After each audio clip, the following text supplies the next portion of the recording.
علیکم جی، ایک دفعہ پھر حاضر ہوں۔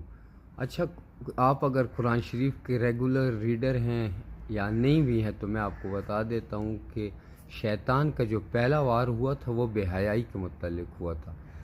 حضرت آدم علیہ السلام اور حضرت حوا رضی اللہ تعالیٰ عنہ پہ انہوں نے یہ بات افشاں کی کہ یہ جو درخت ہے اس کا پھل آپ کھائیں تو آپ دائمی طور پہ جنت کے باسی ہو جائیں گے، مقیم ہو جائیں گے۔ تو وہ اس بہکاوے میں آ گئے، تو انہوں نے جب وہ کھایا وہ پھل یا جو کچھ بھی ہے کھانے کی چیز، تو وہ پھر وہ برہنہ ہو گئے، ان کے وہ کپڑے اتر گئے۔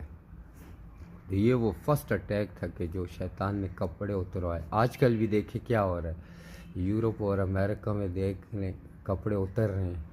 اور افسوس کا مقام یہ ہے کہ ہماری لڑکیاں بھی چست کپڑے پہن کے اور ٹائٹ پاجاماز اور یہ وہ، جس میں وہ بالکل ایک قسم کی اس کو میں یہی کہوں گا کہ برہنیں ہی ہو گئی ہیں، اور بہت سخت مردوں کے لیے وہ شہوت کا باعث بنتی ہیں اور اپنے لیے آخرت تباہ کر رہی ہیں۔ اور ہمارے مرد حضرات بھی دیکھیں موسٹ آف دا ٹائم وہ ان کا مین ٹاپک یہی بے حیائی کے ریلیٹڈ ہی ہوتا ہے۔ اللہ تعالیٰ میں بچائے، اور اس چیز کو ذہن میں رکھے کہ یہ شیطان کا الٹیمیٹ ویری فرسٹ اور فنڈامنٹل ایک اس کا وہ گر ہے کہ وہ آپ کو اس چیز میں انوالو کرے گا۔ اور بے حیائی اور روحانیت بالکل کوائٹ اپوزٹ ہے۔ جو بے حیا بندہ ہوتا ہے اس میں روحانیت آ ہی نہیں سکتی۔ جزاک اللہ۔